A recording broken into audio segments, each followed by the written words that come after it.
Hello everyone, मेरा नाम अनीश कुशवाहा। तो आज हम स्टार्ट करने वाले हैं क्लास 11th का पहला चैप्टर। अभी तक हमने बेसिक मैथ्स को ख़त्म कर लिया है क्लास 11th के लिए कि तुम क्लास 11th में एंटर करने से पहले तुम्हें क्या क्या चीज़ें आनी चाहिए, तो वो सब हमने बेसिक मैथ्स में कर ली हैं। अब हम स्टार्ट करेंगे पहला चैप्टर, समुच्चय। अब तुम बोलोगे समुच्चय ये क्या चैप्टर है? हमने अभी क्लास 11th हम पास करके आए हैं, क्लास 11th नहीं, क्लास 10th तुम पास करके आए हो। वहाँ तक तो तुमने ऐसा कुछ नाम भी नहीं सुना था। जैसे तुमने क्या सुन रखा है? त्रिकोणमिति सुन रखी है, और क्या सुन रखा है, और द्विघात समीकरण ऐसा कुछ सुन रखा है। तो समीकरण वगैरह के बारे में ऐसे कुछ तुमने सुन रखा है।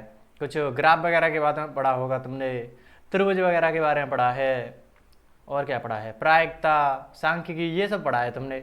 ये कौन सा चैप्टर है? ये तो हमने ज़िंदगी में पहली बार पढ़ रहे हैं। तो हाँ, ज़िंदगी में तुम पहली बार पढ़ोगे इस चैप्टर को, और बहुत बेसिक से चलाएंगे। तुम्हें एक एक चीज़ बताई जाएगी इसके बारे में, क्योंकि तुम ज़िंदगी में पहली बार पढ़ रहे हो।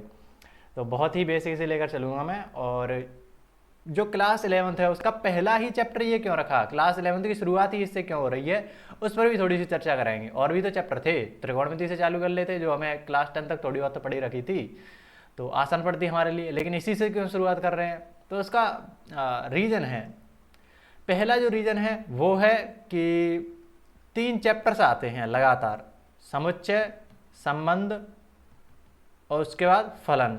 तो ये 3 टॉपिक्स हैं, ठीक है। तो ये तीनों क्रम में चलते हैं। समुच्चय के बाद में संबंध आएगा। जैसे दूसरा जो चैप्टर है, पहला चैप्टर तो हो गया समुच्चय क्लास 11th का। दूसरा जो चैप्टर है उसका क्या नाम है? उसका नाम तुम देखोगे तो वो मिलेगा संबंध एवं फलन। संबंध एवं फलन। अब फलन से फिर और चीज़ें निकल जाती हैं। पहली चीज़ तो ग्राफ वगैरह निकलने स्टार्ट हो जाते हैं। दूसरा, इससे एक कैलकुलस की ब्रांच निकलना स्टार्ट हो जाती है। कैलकुलस अभी तुम समझ जाओगे क्या बोल रहा हूँ। बेसिकली अलग अलग चैप्टर स्टार्ट हो जाते हैं। कैलकुलस एक ब्रांच है गणित की, जैसे ज्योमेट्री यानी कि ज्यामिति एक ब्रांच होती है, एलजेब्रा यानी कि बीज गणित एक ब्रांच होती है, ऐसी कैलकुलस एक ब्रांच है, ठीक है। तो उसमें अलग अलग चैप्टर आते हैं, जैसे सीमा और अवकलज, सीमा व अवकलज, ये चैप्टर आएगा तुम्हारा क्लास 11th में ही, ठीक है। फिर बाकी के चैप्टर क्लास 12th में आएंगे कुछ। तो वो यहीं से शुरुआत हो रहे हैं, फलन से ही। ऐसे तुम नाम सुनो, तीसरा जो चैप्टर आएगा उसका क्या नाम है वो पढ़ो तो ध्यान से, त्रिकोणमितीय फलन। तो उसमें भी नाम में ही आ रहा है फलन, फलन। तो त्रिकोणमितीय जो फलन है वो भी आ गए। तो फलन के बाद में ही तो इन सब चीज़ों को पढ़ोगे। ऐसे तुम क्लास 11th में 12th में जाओगे तो उसका दूसरा चैप्टर है प्रतिलोम त्रिकोणमितीय फलन। तो उन सब में नाम जुड़ रहा है। तो ऐसे बहुत सारे चैप्टर यहीं से निकल के आते हैं। तो ये क्रम बन जाता है कि समुच्चय से शुरुआत करो, संबंध आएगा, फिर उसके बाद फलन आएगा, फलन में से बहुत सारे चैप्टर निकलते जाएंगे। तो ये फ्लो बनता है। तो इस चक्कर में पहला रीजन तो यही है कि यहाँ से इसीलिए शुरुआत करते हैं।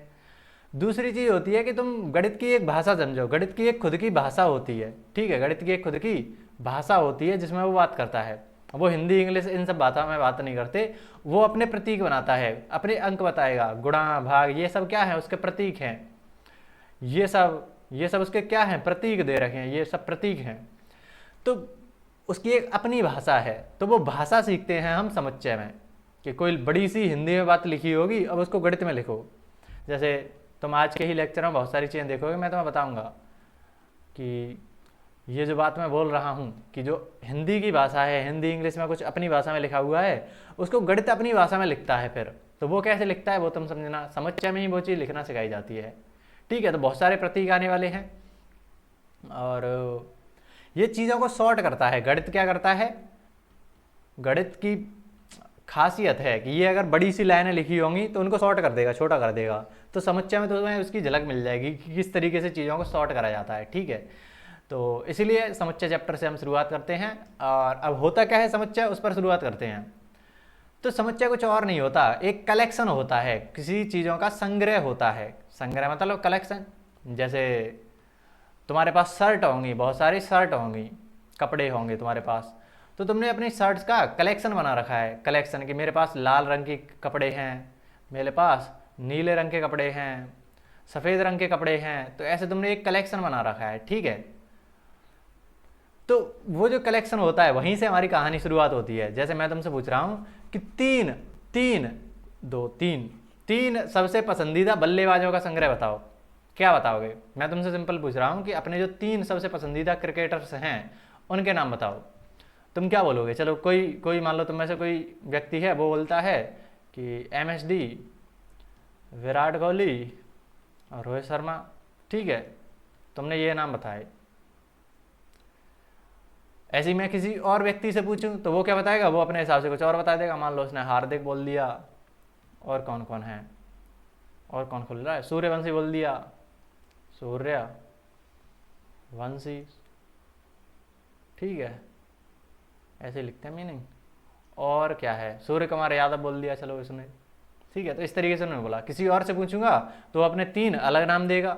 मान लो उसने बोल दिया एबी डिविलियर्स, और वो पुराने खिलाड़ी उसके नाम लेता है, गेल, और कौन है, कुछ विदेशी खिलाड़ियों के नाम, एक और नाम आ जाए कोई, कौन है, जॉस बटलर। ठीक है, तो ये कुछ उसने नाम बता दिए।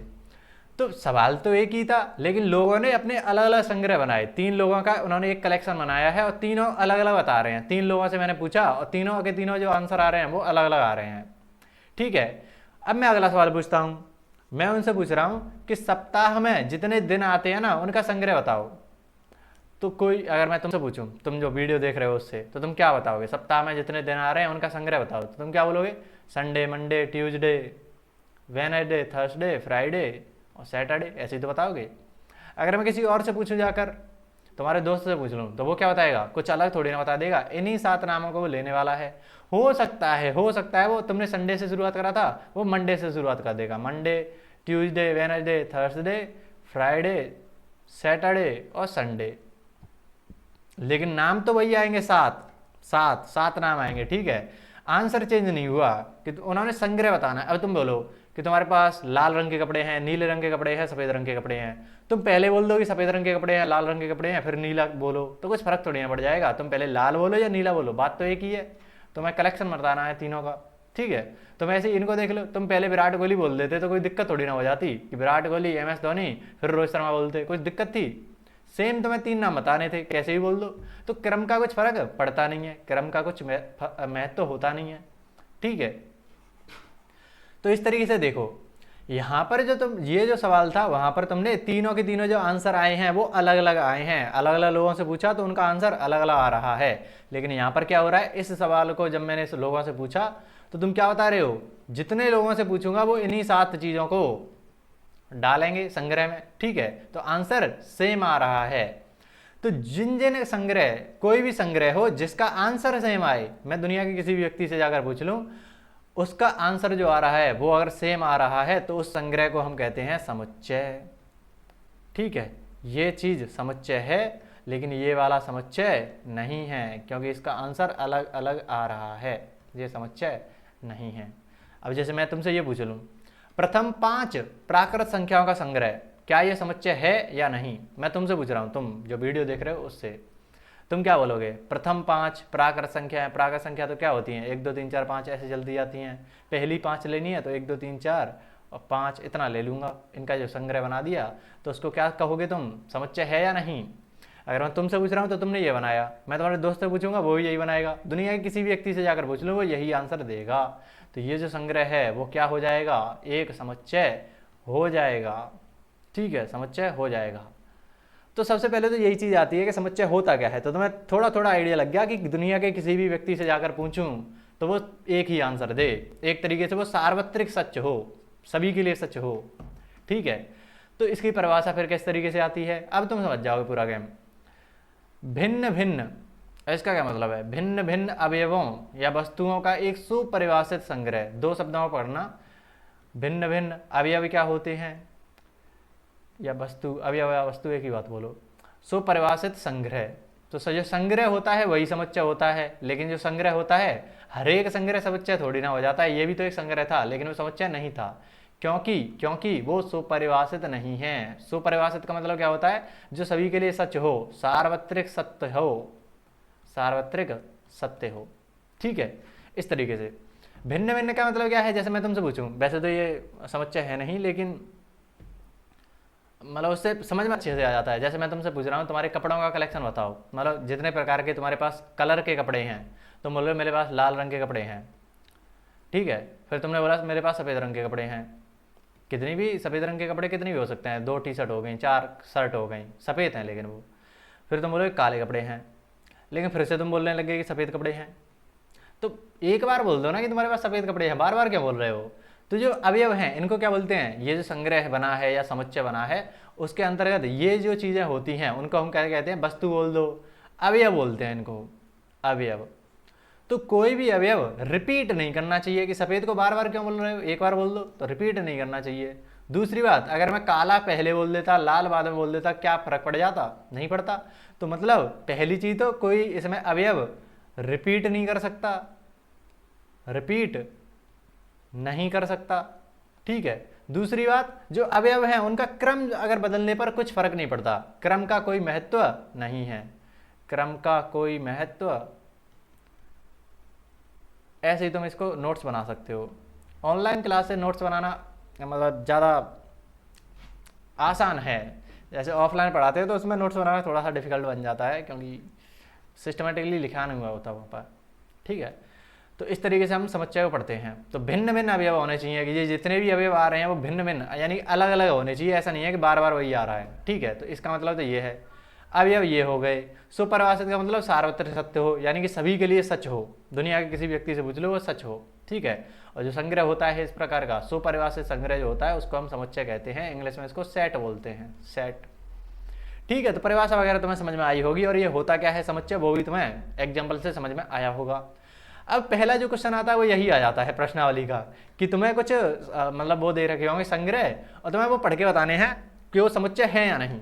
तो हमें क्या देखना है, सिंपल सी बात देखनी है कि दुनिया के किसी व्यक्ति से जाकर पूछूं तो वो जो आंसर दे रहा है क्या वो आंसर मेरे से मैच कर रहा है, मतलब दुनिया के किसी व्यक्ति से जाकर पूछूं आंसर सेम आ रहा है, ये है जो मेन कंडीशन है वो यही है, ठीक है।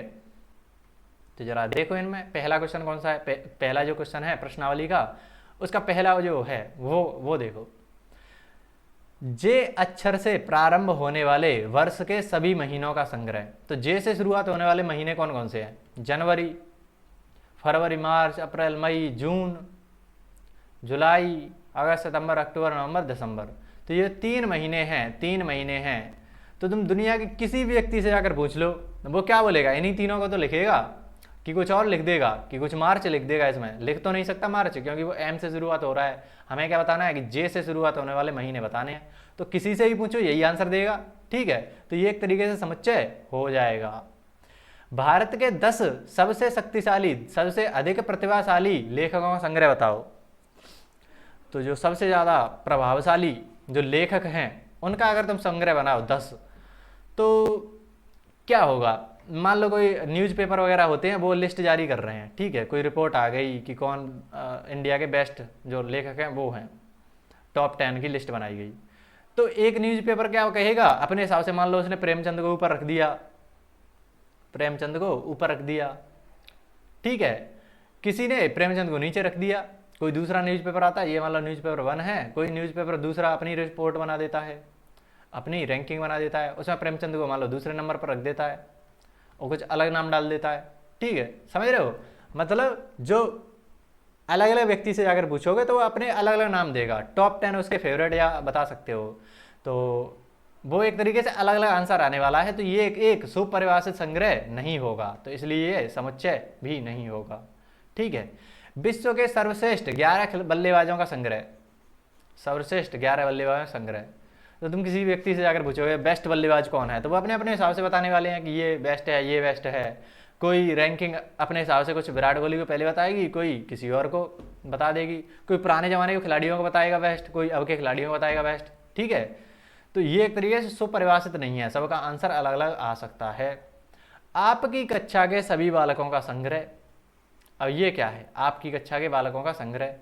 तो अब ये तो तुम अपनी क्लास के व्यक्ति से पूछोगे, ठीक है। या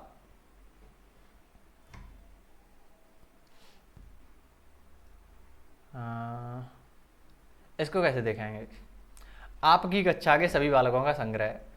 तो तुम हो, मान लो किसी क्लास में तुम बैठे हुए हो और ये तुम्हारी क्लास है, तुम्हारी क्लास है। तो तुमसे पूछा जा रहा है कि तुम्हारी क्लास के जितने भी बालक हैं ना उनके नाम लिखो, उनका संग्रह बनाओ। तुम क्या करोगे, सारे लोगों के नाम लिख दोगे। मैं इस वाले से पूछ रहा हूँ कि आपकी क्लास के, आपकी कक्षा के सभी बालकों का संग्रह बनाओ, तो ये भी उन्हीं सभी का नाम लिख दोगे, लिख देगा। तो आंसर सेम आ रहा है। लेकिन मैं अगर यही सवाल किसी दूसरी जगह, दूसरी मान लो ये एक स्कूल है, मैं दूसरे स्कूल से जाकर पूछता हूँ तो वो क्या बताएगा फिर कि आपकी कक्षा के स्कूल के आपकी कक्षा के सभी बालकों का संग्रह बताओ। तो ये एक तरीके से अलग अलग आ रहा है, ठीक है। तो ये एक समुच्चय नहीं हो सकता। इसमें एक और कन्फ्यूजन हो रही है कि अगर उसने मान लिया तो कि मान लो वो एक ही कक्षा की बात कर रहा है, अलग अलग कक्षा में जा ही नहीं रहा, एक ही कक्षा के विद्यार्थियों से पूछ रहा है कि आपकी कक्षा, आपकी कक्षा, आपकी कक्षा, तो वो तो इन्हीं के नाम लिखने वाले हैं, तो फिर तो वो समुच्चय हो जाएगा। एक बार चेक करूं, हाँ, तो ये उसी को मान रहा है कि एक ही कक्षा की बात करें तो वो समुच्चय होगा। आपकी कक्षा, तो जिस कक्षा में आप पढ़ रहे हो तो अपनी वही कक्षा देखना है, बाकी किसी और कक्षा में मत चले जाना। तो ये एक तरीके से समुच्चय हो जाएगा, ठीक है। कन्फ्यूजन के साथ नहीं चलना, ये समुच्चय हो जाएगा। 100 से कम सभी प्राकृत संख्याओं का समुच्चय संग्रह, तो वो तो वही बैठेगा। 100 से कम कौन कौन सी संख्या है? एक प्राकृत संख्या लेनी है तो 1 2 3 ऐसे चलते चलते 99 पर पहुंच जाओगे। तो यही सब आंसर देने वाले हैं, किसी से भी जाकर पूछ लो आंसर सेम आएगा। और ऐसे भी याद रख सकते हो तुम कि गणित का जैसा कोई भी संग्रह बनाए, गणित का कुछ समुच्चय बना रहा है तो वो तो होगा ही संग्रह, सॉरी, जो अगर गणितीय भाषा में कुछ लिखा हुआ है ना, जैसे संपूर्णांकों का संग्रह, 100 से कम सभी प्राकृत संख्याओं का संग्रह, तो ये सब तो समुच्चय होते हैं। ऐसे मान लो, मान क्या लो, समझ में आ रहा है कि किसी भी गणित की भाषा, गणित में तो कोई ऐसा तो होता नहीं कि तुम अपनी मर्जी से कुछ कर रहे हो, सभी का आंसर सेम आने वाला है। लेखक प्रेमचंद द्वारा लिखित उपन्यासों का संग्रह, अब इनको तुम अपनी मर्जी से थोड़ी ना बता दोगे, जो हैं वो हैं, तो सभी का आंसर सेम आने वाला है, तो ये भी एक समुच्चय हो जाएगा। सभी संपूर्णांकों का संग्रह, तो संपूर्णांक कौन से होते हैं? 0 2 4, ऐसे ही -2 -4, इस तरीके से चलते जाते हैं, ठीक है। तो ये संपूर्णांक हो गए, तो सभी इन्हीं को लिखने वाले हैं। इस अध्याय में आने वाले प्रश्नों का संग्रह, ये जो चैप्टर चल रहा है समुच्चय, इसमें जितने भी प्रश्न आ रहे हैं उनका संग्रह बना दो। तो किसी से भी बोल दो, वो उतने ही प्रश्न डालेगा, मतलब संग्रह में उतने ही प्रश्न डालेगा जितने इस चैप्टर में हैं, कुछ अलग से थोड़ी ना डाल देगा। तो सभी वही डालेंगे तो उसका आंसर भी सेम आएगा। विश्व के सबसे खतरनाक, सबसे अधिक खतरनाक जानवरों का संग्रह, तो ये भी फिर अलग अलग पैमाने हो जाएंगे, कोई अलग तरीके से खतरनाक मान रहा है, कोई अलग तरीके से खतरनाक मान रहा है, ठीक है। तो ये एक समुच्चय नहीं होगा, सुपरिभाषित नहीं है ये, ठीक है। अब अगले पर चलते हैं, ये तुम देखोगे तो समुच्चय नहीं है, ठीक है। अब आते हैं आगे। कोई भी समुच्चय हो उसको लिखने के 2 विधियां बनाई गई, उसको निरूपित करने के, उसको लिखने के 2 तरीके बनाए गए। पहला होता है रोस्टर रूप, दूसरा होता है समुच्चय निर्माण रूप। रोस्टर रूप थोड़ा सा आसान होता है, तो उसको पहले समझेंगे, फिर समुच्चय निर्माण रूप पर जाएंगे, ठीक है। तो रोस्टर रूप, जैसे मैंने तुम्हारे सामने कोई एक संग्रह लिखा है, ये एक तुम्हारे पास समुच्चय है, ठीक है। किस भाषा में लिखा हुआ है? हिंदी भाषा में लिखा हुआ है। गणित क्या करेगा? अपनी भाषा में बदलेगा इसको, गणित में बदलो। तो गणित में लिखने के फिर तरीके बनाए गए। पहला तरीका आता है रोस्टर रूप। इसका बनाया गया कि इसको कुछ नाम दे देते हैं, कैपिटल लेटर से किसी से नाम दे देते हैं, ABCD कुछ भी नाम दे सकते हो, कैपिटल लेटर से बराबर कुछ इस तरीके का मझला कोष्टक बनाया गया। इसके अंदर अवयव लिखे जाते हैं, जैसे वो क्या बोला है, प्रथम 5 प्राकृत संख्या। प्राकृत संख्या क्या होती है? 1 2 3 4 ऐसे चलते जाओगे, 5 6 7 8 9 ऐसे चलते जाओगे, ठीक है। लेकिन वो क्या कह रहा है, पहली 5 ही लेनी है तुम्हें, तो ये बाकी की बाद की हटा दो, केवल ये इतनी लेनी है, ठीक है। उसके वर्गों का संग्रह, इनके सभी का वर्ग कर दो, तो उनका समुच्चय बनाना है फिर। तो 1 का वर्ग, 2 का वर्ग, 3 का वर्ग, 4 का वर्ग, 5 का वर्ग, इस तरीके से समुच्चय बन जाएगा। या इसको तुम थोड़ा सा और सॉल्व कर दो, तो 1 4 9 16 25 इस तरीके से अवयव आ जाएंगे। तो ये होता है समुच्चय, सॉरी रोस्टर रूप। इस तरीके से रोस्टर रूप में लिखा जा सकता है। अब देखो, ये हिंदी भाषा में था, अब तुम्हें यहाँ पर कहीं भी हिंदी दिख रही है? ये पूरा पूरा गणित की भाषा में बदल गया, गणित की भाषा में बदल चुका है। और तुम देख पा रहे हो इतना फैला हुआ बड़ी सी लाइन लिखी हुई थी, वो तुमने समेट दी। तो दोनों चीज़ें एक साथ चलती हैं, वो अपनी भाषा में लिखेगा और चीज़ों को सॉर्ट करेगा, ठीक है। बहुत काम की चीज़ें हैं ये। अब ये जो अंदर वाली चीज़ें होती हैं वो होते हैं अवयव, कॉमा से इनको अलग अलग करते हैं, ठीक है। अलग अलग वस्तुएं हैं, अवयव हैं। मेंबर्स भी बोलते हैं इनको, सदस्य, कुछ भी बोल सकता है। ज़्यादातर एलिमेंट्स यानी कि अवयव ही बोला जाता है इनको, एलिमेंट्स, अवयव। अब यहाँ पर वही बात है कि कोई भी रिपीट नहीं करना चाहिए, इसके अंदर क्रम का कोई महत्व नहीं है, ये सब बातें तुम्हें पता है। अब जैसे एक चीज़ आती है कि मान लो तुम कहीं के निवासी हो, मान लो तुम राजस्थान के रहने वाले हो और तुम बाहर गए हो, कहीं कोई किसी दूसरे स्टेट में गए हो, तुम क्या कहते हो? कोई तुमसे पूछे तुम कहाँ के हो, तो तुम क्या कहते हो कि मैं राजस्थान को बिलोंग कर रहा हूँ।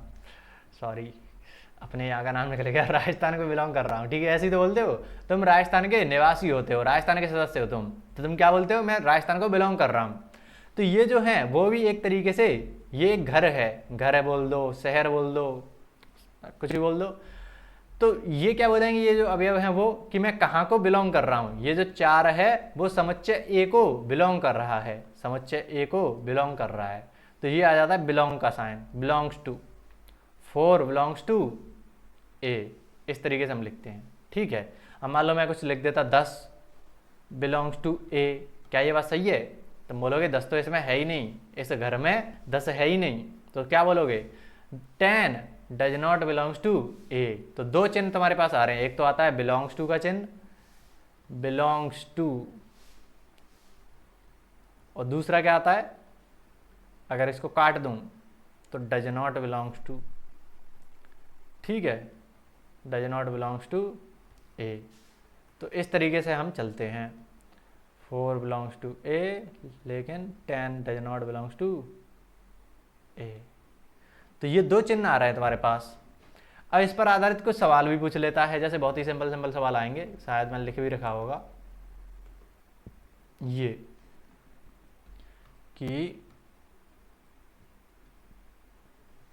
तुम्हारे पास कोई समस्या है ए, ये सब क्या है इसके अवयव बोल दो, सदस्य बोल दो, तो ये सारे के सारे इसके अवयव हैं, अवयव हैं, एलिमेंट्स है या फिर सदस्य बोल दो, ठीक है, बात एक ही है। रिक्त स्थानों में उपयुक्त प्रतीक बिलोंग्स टू और डज नॉट बिलोंग्स टू, इसका चिन्ह भरना है तुम्हें, किस तरीके से भरोगे? तो वही चीज़ है कि 5 को देखना है, यहाँ पर क्या आएगा, 5 बिलोंग कर रहा है ए को या नहीं बिलोंग कर रहा? तुम बोलोगे 5 तो बिलोंग कर रहा है, तो इस तरीके से बोलोगे। 4 बिलोंग कर रहा है या नहीं कर रहा? तो 4 भी कर रहा है, तो बिलोंग का चिन्ह। 8 कर रहा है, 8 तो इसमें है ही नहीं, तो डज नॉट बिलोंग्स। 2 कर रहा है, 0 does not belongs to A, 10 does not belongs to A, ठीक है। तो इस तरीके से बहुत ही आसान सवाल है, पहले और दूसरे सवाल तो हो चुके हैं प्रश्नावली के। अब बढ़ते हैं आगे, जैसे तुमने रोस्टर रूप समझ लिया। अब जैसे ये सिंपल सा एग्जाम्पल है कि जो क्रम होता है उसका कोई महत्व नहीं होता और एक दूसरे से अवयव भिन्न भिन्न होने चाहिए, रिपीट नहीं करना चाहिए कोई भी अवयव। जैसे मैं कह रहा हूँ ये जो एक शब्द है स्कूल, इसमें जितने भी अक्षर हैं ना, S C H O L, तो इनका एक समुच्चय बनाओ। तुम क्या लिखोगे? S C H O L, O नहीं कर दोगे, ओ एल, कि तुमने 5 के 5 अवयव लिख दिए, ओ को 2 बार लिख रहे हो, दो बार नहीं लिखोगे इसको, ठीक है, एक बार ही लिखेंगे, तो ये हो जाएगा समुच्चय। तो ये तो बहुत सिंपल सी चीज़ थी। अब हाँ, ये है कुछ फेमस समुच्चय हैं, जैसे मैं तुमसे कहूँ प्राकृत संख्याओं का समुच्चय, प्राकृत संख्याओं का समुच्चय, तो तुम क्या बोलोगे? 1 2 3 4 5 ऐसे बढ़ाते जाओगे तुम तो। अब तुम बोलोगे कि भैया ये तो सारे हम लिख भी नहीं सकते, समुच्चय में कैसे लिखेंगे इसको? तो सिंपल लिख दिया करो कि 3 अवयव लिखिए और लास्ट में लगा दिए 3 डॉट, कि ये चलता ही रहेगा, ठीक है। तो इस तरीके से ये जो समुच्चय है उसको फिर हमने एक नाम दे दिया एन, स्पेशल नाम दिया है इसको एन। अगर किसी समुच्चय को तुमने एन नाम दे दिया तो समझ जाना कि वो तुम बात कर रहे हो प्राकृत संख्याओं की। कहीं भी गणित में एन लिखा दिख जाए, समझ जाना कि वो प्राकृत संख्याओं की बात कर रहा है। ऐसे ही कहीं भी तुमने जेड लिख दिया तो वो आ जाता है पूर्णांकों का प्रतीक। पूर्णांक क्या होते हैं? 0 1 2 3 ऐसे चलते जाएंगे, और -1 -2 -3 ऐसे डॉट डॉट डॉट, दोनों तरफ 3 डॉट लगा देना, इधर भी और इधर भी, ठीक है। तो इस तरीके से बन जाता है पूर्णांकों का समुच्चय। अब कहीं भी क्यू लिखा मिल जाए तो उसका क्या मतलब है? परिमेय संख्याओं का समुच्चय। अब यहां पर होता है घोटाला। क्या घोटाला है? क्यू तुम लिख के बताओ, परिमेय संख्याओं को लिख के बताओ, इसमें समुच्चय में लिख के बताओ। तुम कहोगे परिमेय संख्या क्या होती है? P/Q के रूप में जो है लिखा जा सकता है, ठीक है। तो मैं लिख दूंगा मान लो 1/2, फिर अगली संख्या क्या आएगी? तुम बोलोगे 1/3 लिख दो, क्या फ़र्क पड़ रहा है? लेकिन मैं कहूँगा यहाँ पर 1/6 भी तो आ सकता था बीच में, 1/7 भी आ सकता था, 1/8 भी आ सकता था, क्योंकि ये इनसे से छोटे हैं। 1/3 और 1/2 के बीच में ये सब आ सकते हैं कि नहीं आ सकते। तो तुम एक पद के बाद अगला पद बता भी नहीं सकते। तुम 2/3 लिख सकते हो, यहाँ पर 1/6 लिख सकते हो, 4/4 लिख सकते हो, सिंपल कुछ भी लिख सकते हो। तो तुम एक के बाद अगला पद बता ही नहीं पा रहे, तो यहाँ पर तुम्हारा रोस्टर रूप फेल हो गया कि तुम बता ही नहीं पा रहे कौन कौन से अवयव इसमें आएंगे, तो रोस्टर रूप फेल कर गया। अब जब रोस्टर रूप फेल करेगा तो फिर क्या निकल के आएगा, अगली विधि हमें लानी पड़ेगी जो है समुच्चय निर्माण रूप। समुच्चय निर्माण रूप का जरूरत कहाँ पर पड़ रही है, वो यहाँ से जरूरत पड़ती है कि परिमेय संख्याओं को लिख के बताओ, रोस्टर में नहीं लिख पाओगे तो उसके लिए फिर लिखने का तरीका बनाएगा समुच्चय निर्माण रूप। अभी बात करेंगे इस पर। लेकिन और देखो कि अगर कहीं बोले वास्तविक संख्याओं का समुच्चय तो उसको दर्शाते हैं आर से। ये प्रतीक याद रखना बस। धन पूर्णांकों का बात करें कि धन है मतलब पॉजिटिव इंटीजर्स, पूर्णांक तो हैं लेकिन प्लस वाले, तो यहाँ पूर्णांकों का समुच्चय तो क्या होता है जेड, प्लस वाले नहीं है तो जेड प्लस धन पूर्णांक हो गए। ऋण पूर्णांकों का समुच्चय क्या हो जाएगा जेड माइनस, ठीक है। क्यू प्लस क्या हो जाएगा धन परिमेय संख्याओं का समुच्चय, यानी कि पॉजिटिव वाली परिमेय संख्या, क्यू तो होती है परिमेय संख्या सारी की सारी, उनमें से प्लस प्लस वाली निकाल दो तो क्यू प्लस हो जाएंगी। ऐसी आर प्लस का होगा धन वास्तविक संख्याओं का समुच्चय। वास्तविक संख्याओं का समुच्चय क्या होगा, इसको चलो अलग से लिख लो। वास्तविक संख्याओं का समुच्चय, तो उसको तुम किससे दर्शाओगे, तुम दर्शाओगे उसको आर से। लेकिन जो प्लस प्लस वाली हैं तो उसको कैसे दर्शाओगे, आर प्लस से, ठीक है। तो ये प्रतीक बनाए गए विशेष समुच्चयों के लिए निर्धारित प्रतीक हैं ये। तो इस तरीके से तुम्हें समझ में आया। अब अगला हमारा सवाल क्या है, समुच्चय निर्माण रूप की परिमेय संख्याओं को आखिर लिखेंगे कैसे। अगर रोस्टर रूप में नहीं लिख सकते तो फिर लिखेंगे कैसे, तो ये हमारा अगला मेन डिस्कशन होने वाला है। किस तरीके से वो समझना, कहाँ गया, ये है परिमेय संख्याओं का समुच्चय कैसे लिखेंगे। ऐसे अपरिमेय संख्याओं का समुच्चय कैसे लिखेंगे, वो लिख भी नहीं सकते कि √3 से चालू करोगे, मैं कह दूंगा 2√3 से चालू कर दो, या कुछ भी मैं बोल सकता हूँ बटे 2 से कर लो, ऐसे ये भी तो अपरिमेय संख्या है, कुछ भी कर सकते हो, ठीक है। तो इनको ऐसे लिख नहीं सकते समुच्चय निर्माण रोस्टर रूप में। तो इनके लिए बनाया गया समुच्चय निर्माण रूप। ये क्या कहता है कि कोई एक समुच्चय तो होगा, परिमेय संख्या का समुच्चय तो होगा, लेकिन अब उसको लिखने की दिक्कत आ रही है। तो इसमें जितने भी अवयव होंगे उनको थोड़ी देर के लिए मान लिया एक्स है, एक्स कुछ भी हो सकता है, 3/5 भी हो सकता है, 6/10 भी हो सकता है, 4 भी हो सकता है, 0 भी हो सकता है, 1/2 भी हो सकता है, कुछ भी हो सकता है एक्स, ठीक है। तो हम एक प्रतीक बनाते हैं, मान लो परिमेय संख्या को क्यू से दर्शाते हैं, तो हम लिखते हैं कोई एक्स। अब एक्स कुछ भी हो सकती है, इनमें से कुछ भी हो सकता है, कुछ भी, ठीक है। जितने भी अवयव हैं उनको दर्शा रहा है एक्स। सामान्य तौर पर हम बात कर रहे हैं सामान्य, तो सामान्य जो अवयव है वो है एक्स, किसी के लिए भी सामान्य अवयव हो गया एक्स। अब हम आगे, ये किसका चिन्ह होता है, कॉलन कहते हैं इसको वैसे तो, लेकिन अगर वैसे पढ़ा जाता है, पढ़ने में आता है सच दैट, एक्स सच दैट, या ऐसे पढ़ते हैं एक्स जहां एक्स जिस प्रकार है, मतलब ये अब इसकी खासियत बताएगा आगे, यहाँ पर इसकी खासियत लिखी जाएगी एक्स के बारे में। तो तुम बताओ कोई भी परिमेय संख्या होती है वो उसकी खासियत क्या होती है, तुम बोलोगे उसको p/q के रूप में लिखा जा सकता है, ठीक है, वो दिखने में p/q जैसी होती है। दूसरी बात, p और q दोनों के दोनों पूर्णांक होते हैं। ये सब बात हमने बेसिक मैथ्स में कर ली थी पहली ही क्लास में। अब मेरे से मत कहना कि ये सब चीज़ें नहीं करा रहे, तुम पहले ही करा रखा है मैंने। और ये जो नीचे वाली चीज़ होती है q, वो 0 नहीं हो सकता। तो ये 3 चीज़ें हमें एक साथ बोलनी रहती हैं जब हम परिमेय संख्या के बारे में बात करते हैं। तो हम सबसे पहले क्या बताएंगे, अब इसके x के बारे में खासियत बताएंगे कि x दिखने में कैसी है। तो x का रूप कैसा है, p/q जैसा, तो x दिखने में कैसा होगा, p/q जैसा, कॉमा p और q क्या है, यहाँ पर पूर्णांक है, जहां p और q पूर्णांक है, तथा, या कुछ भी ले सकते हो, तथा q जो है इज नॉट इक्वल टू 0, तथा q is not equal to 0। इस तरीके से जो तुमने समुच्चय बनाया है, ये पूरा समुच्चय लिखा हुआ है, तो इसको हम कहते हैं समुच्चय निर्माण रूप, ठीक है। समुच्चय निर्माण रूप हो गया ये जो है वो हो जाता है समुच्चय निर्माण रूप। तो इसको नोट करो साथ साथ कि समुच्चय निर्माण रूप कैसे कैसे आता है, तुम्हें समझ में आया होगा। एक्स सच दैट, एक्स के बारे में आप खासियत बताओ कि एक्स दिखने में कैसा है। जहाँ जो पी और क्यू तुमने दिखे वो क्या है, पी और क्यू तो पूर्णांक है और जो क्यू है वो जीरो नहीं होना चाहिए, उसकी पूरी खासियत बता दी तुमने। ठीक है, तो ये होता है समुच्चय निर्माण रूप। इसको और शॉर्ट कराया जा सकता है, इसको ऐसे मत समझना कि बस यही है, इसी तरीके से लिखना रहता है। अभी तो तुमने इसमें हिंदी डाल रहे हो, अभी तो तुमने ये हिंदी के शब्द डाल रखे हैं। गणित में डालोगे, गणित गणित की अगर बात करोगे तो वो हिंदी वाले शब्दों को उठा देगा, उसकी अपनी भाषा है। जैसे अगर मैं इसको और शॉर्ट करूँ ना तो कुछ इस तरीके से लिखना पड़ेगा तुम्हें, एक्स सच दैट क्यू बराबर एक्स सच दैट एक्स बराबर पी बटे Q comma P comma Q belongs to, पूर्णांकों को लिखते हैं Z comma Q does not equal to zero. ये है प्रॉपर फॉर्म, स्टैंडर्ड जो तरीका है प्रॉपर, वो इस तरीके से लिखते हैं। लेकिन अभी तुम क्लास 12th में हो, छोटी कक्षा है, छोटी तो नहीं है, बहुत बड़ी है, लेकिन फिर भी हमारे लिए चलता है कि एनसीईआरटी में भी इस्तेमाल करा गया है हिंदी का थोड़ा बहुत, तो हम भी कर सकते हैं, कोई दिक्कत नहीं है।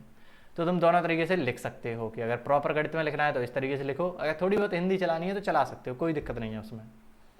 अब आती है अपरिमेय संख्याओं की बात। तो अपरिमेय संख्या क्या होती हैं? देखो दो चीज़ें होती हैं, दो चीज़ें होती हैं,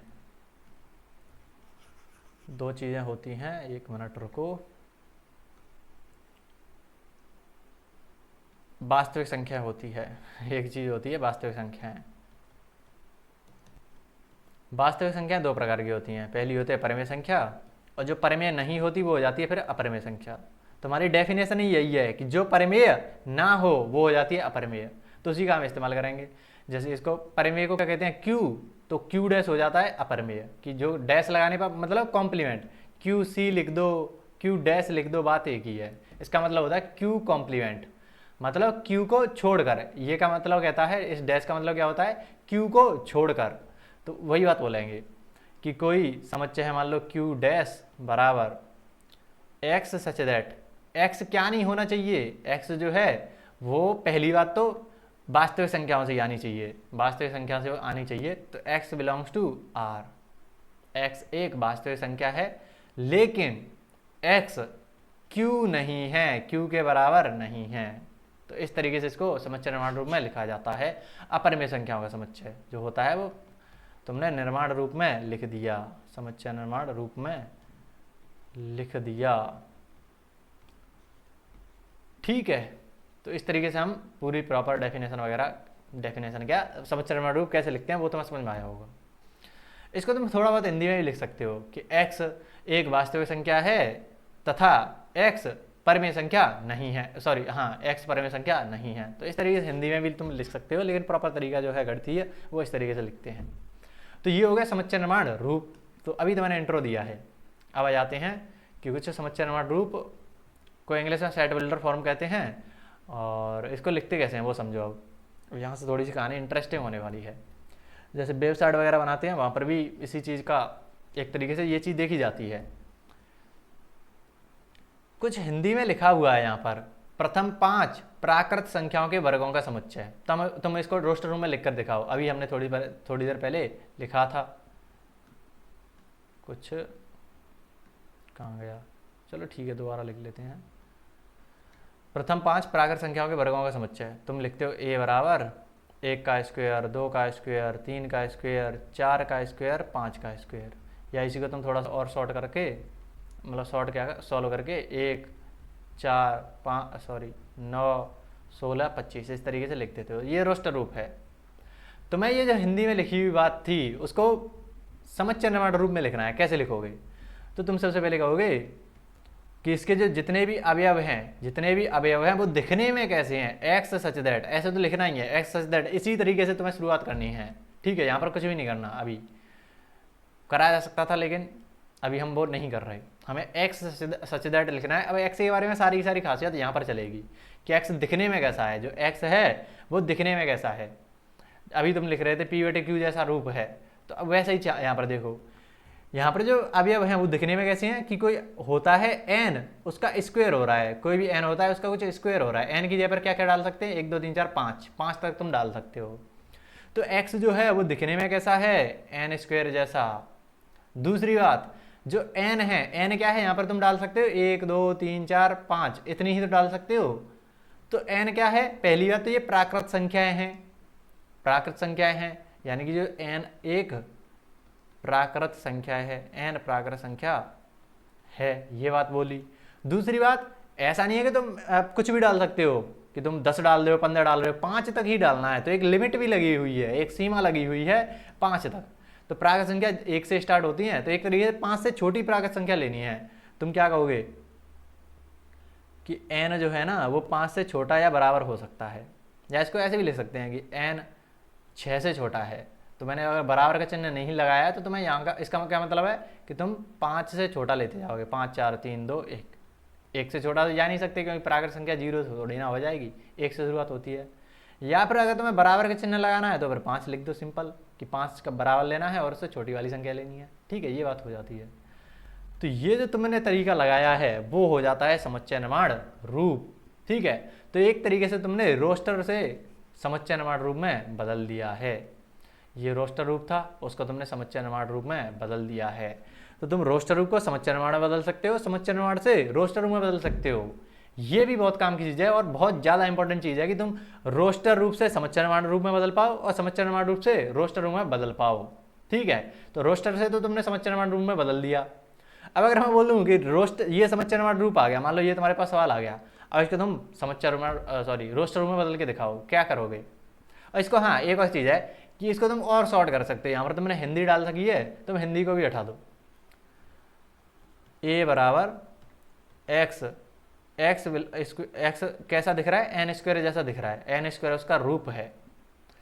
और n क्या है, एक प्राकृत संख्या है। तो जो n हम ले रहे हैं वो किसके समुच्चय में से ले रहे हैं, प्राकृत संख्याओं के समुच्चय में से ले रहे हैं। n क्या है, 1 2 3 4 5 6 7, ऐसा ही तो चलता जा रहा है वो। तो उसमें से तुमने कुछ n उठा लिए 5 तक, ये सारे n हैं। तो ये जो n है वो आ कहाँ से रही है, समुच्चय n से बिलोंग कर रही है सारे की सारी। तो अगर कहीं मैंने ऐसा कुछ लिखा है तो इसका क्या मतलब है, n जो है ना वो एक प्राकृत संख्या है। जैसे मैं तुम्हारे सामने लिखूँ 5 बिलोंग्स टू n, इसका क्या मतलब है, 5 जो है प्राकृत संख्याओं के समुच्चय से आ रहा है, यानी कि जो 5 है वो क्या है, एक प्राकृत संख्या है। 5 एक प्राकृत संख्या है, इसका मतलब ये है। बात समझ में आ रही है। तो हमें इस चीज़ को, ये जो इतनी बड़ी लाइन थी उसको हम ऐसे लिख सकते हैं कि n belongs to n, short कर दिया, और लास्ट में हम क्या लिख देंगे, n जो है वो 5 से छोटा है। तो ये बन गया इसका प्रॉपर फॉर्म, गणितीय फॉर्म। ठीक है, तो ये हो जाता है समुच्चय निर्माण रूप और रोस्टर रूप। अगली चीज़ आ जाओ, तुम्हारे पास कुछ हिंदी भाषा में लिखा हुआ है। सबसे पहले इसको रोस्टर रूप में बदलो, फिर रोस्टर रूप को तुम निर्माण रूप में बदलना, समुच्चय निर्माण रूप में बदलना।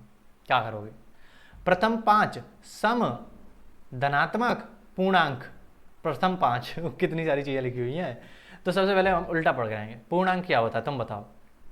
कुछ नहीं आ रहा ना, एक एक शब्द को पकड़ के चला करो। पूर्णांक क्या होता है, मैं तुमसे ये पूछ रहा हूँ, लिखो पूर्णांक क्या होता है। 0 1 2 3 ऐसे ही तो चलते जाते हैं, और इधर माइनस वाली भी चलती जाती है, -1 -2 -3 डॉट डॉट डॉट, ऐसे चलते जाएगा अनंत तक। वो बोला धनात्मक लेनी है फिर, तो ये नेगेटिव वालों को हटा दो। ठीक है, तो इस तरीके से हमने उठा दिया, नेगेटिव वाली हटा दी। फिर वो बोला है प्रथम 5 सम धनात्मक, और 0 को भी तुम हटाओगे, क्योंकि 0 है, हाँ 0 ना तो सम होती है, सॉरी 0 तो सम होती है,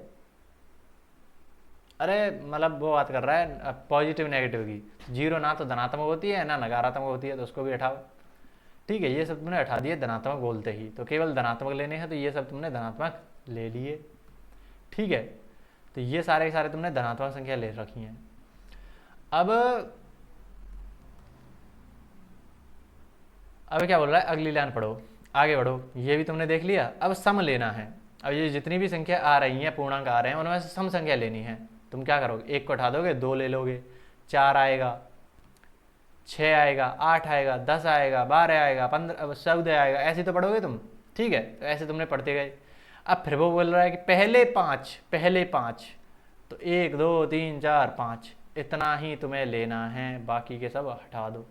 तो देख रहे हो, एक के बाद एक स्टेप चलता जा रहा है, एक के बाद एक स्टेप आता जा रहा है। सबसे पहले तुमने पूर्णांक लिखे, फिर उनसे धनात्मक लिख रहे हो, फिर उसमें सम ले रहे हो, फिर पहले 5 ले रहे हो। ठीक है। तो लास्ट में ये चीज़ बच के आती है और इसी को तुम रोस्टर रूम में लिख देते हो। मान लो कुछ नाम दे दिया, ए बराबर क्या आ रहा है 2 4 6 8 10। तो ये तुम्हारे पास प्रॉपर जो है वो रोस्टर रूम में लिख चुकी है। ये लाइन इतनी बड़ी लाइन थी हिंदी में, उसने गणित ने अपनी भाषा में बदल दिया उसको। ठीक है, अब ये जो चीज़ आई है, अब ऊपर वाली चीज़ को भूल जाओ, हाँ भी मत भूलो। ये जो चीज़ लिखी हुई है उसको तुम समझो, ये क्या लिखा हुआ है, इसको तुम निर्माण रूप में बदलो, समुच्चय निर्माण रूप में बदलो, सेट विलर फॉर्म में बदलो। तुम जब रोस्टर से निर्माण रूप में बदलते हो तो यहाँ पर पैटर्न ढूंढते हो, पैटर्न कि आखिर इनके अवयवों के बीच में चल क्या रहा है। अभी सब उठ गया, ये तो पैटर्न ढूंढो। तुम बोलोगे ये ऐसा, तो ये तो कुछ ऐसा हो रहा है कि कुछ 2 है, फिर बेसिकली एक तरीके से सम संख्या आ रही हैं, सम संख्या ही तो है ये सारी की सारी। 2 से शुरुआत हो रही है, 0 से भी शुरुआत नहीं हो रही, क्योंकि सम संख्या तो 0 भी होती है, 2 भी होती है, 4 भी होती है, सब होती हैं। ठीक है, लेकिन ये 0 से स्टार्ट कर ही नहीं रहा, ये 2 से स्टार्ट कर रहा है। तो सम संख्या अगर मान लो, अरे बहुत इंटरेस्टिंग है ये चीज़, 2 4 6 8 10 ऐसे चल रहा है, मान लो सम संख्या चल रही है। मैं अभी इसको, इस सवाल को थोड़ी देर के भूल जाओ, ऐसे चल रहा है सम संख्या। मैं तुमसे कह रहा हूँ थोड़ी देर के लिए 2 को कॉमन ले लो। सभी संख्या में से 2 को कॉमन ले लो, अंदर क्या बचेगा 1 2 3 मतलब समझ गए ना, प्लस माइनस नहीं लगाया, मैं समझाने के लिए समझा रहा हूँ। एक कॉमन ले लिया तुमने एक तरीके से, 4 5 ऐसे चल रहा है। अंदर ये क्या बन गया, ये तो प्राकृत संख्या बन गई n, मतलब कैपिटल से लिख सकते हो तुम, लेकिन हम थोड़ी देर के लिए n लिख रहे हैं, n बन गया। तो सम संख्या होती है वो दिखने में एक्चुअल में 2n जैसी रूप होता है उसका, जैसे अभी हम देख रहे थे n² जैसा रूप था, लेकिन ये जो अवयव है वो दिखने में कैसे हैं, 2n जैसे रूप के हैं। विषम संख्या होती तो 3 है, 1 है, 3 है, 5 है, 7 है, 9 है। अब यहाँ पर तो तुम कुछ कॉमन ले ही नहीं सकते, तो सम संख्या को लिखने का फिर एक तरीका बनाएगा 2n + 1। ऐसा कुछ होता है कि सम संख्या में अगर तुम 1 जोड़ दो तो तुम्हें विषम मिल जाती है ना, समझ रहे हो। 2 में तुम 1 जोड़ दोगे तो तुम्हें विषम मिल जाएगी 3, 4 में 1 जोड़ दिया तो विषम मिल जाएगी तुम्हें 5। तो ऐसी है जो विषम संख्या होती है वो दिखने में कुछ ऐसी होती हैं। यहाँ पर तुम 1 डालोगे तो ये तुम्हें कितना दे देगा, 3 दे देगा। अगर तुम 0 डालोगे तो कितना मिल जाएगा, 1 मिल जाएगा। ठीक है, तो बात समझ में आ रही है। ऐसे तुम ऐसे भी कर सकते हो, 2n - 1 कर दिया, दोनों तरीके से तुम बता सकते हो विषम संख्याओं को। विषम संख्याओं को ये साइड में नोट कर लेना, ये दोनों चीज़ें, सम संख्या को 2n कहते हैं और विषम संख्या को 2n + 1 कह दो या फिर 2n - 1 कह दो, बात एक ही है। तो इसको सबसे पहले साइड में लिख लो। अब मैं हटा रहा हूँ इस चीज़ को, ये सम संख्या की बात कर रहा है, यानी 2n जैसा रूप है उनका, 2n जैसा रूप है उनका। तो लिखते हैं निर्माण रूप में, a बराबर x सच दैट, सबसे पहले बताओ उसका रूप कैसा है। लड़की देखने जाते हैं तो क्या कहते हैं, उसका रूप देखो सबसे पहले तो x जो है वो दिखने में कैसी है, x जो है तुम्हारी नहीं, x जो है वो दिखने में कैसी है, तो 2n जैसी है। तो वो बात बोली। और दूसरी बात, जो n है वो क्या है, तुम बोलोगे वो एक पूर्णांक है, धनात्मक पूर्णांक है। अब ये चीज़ समझो, ये शुरुआत में मैंने जो बेसिक मैथ कराया था, पहला लेक्चर देख कर आओ ढंग से। तो धनात्मक पूर्णांक का मतलब क्या होता है, पूर्णांक क्या होते हैं, माइनस वाले भी आते हैं, उनमें से धनात्मक लेने हैं, तो 1 2 3 4 यही तो आते हैं। और ये क्या होती हैं, प्राकृत संख्या होती हैं, नेचुरल नंबर्स होते हैं ये।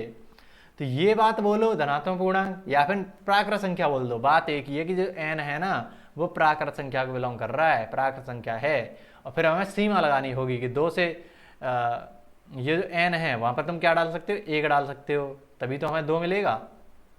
2 डालोगे 4 मिल जाएगा, 3 डालोगे 6 मिल जाएगा, 4 डालोगे 8 मिल जाएगा, 5 डालोगे 10 मिल जाएगा। ऐसे जो चल रहा है, तो 1 से लेकर तुम 5 तक यहाँ पर डाल सकते हो।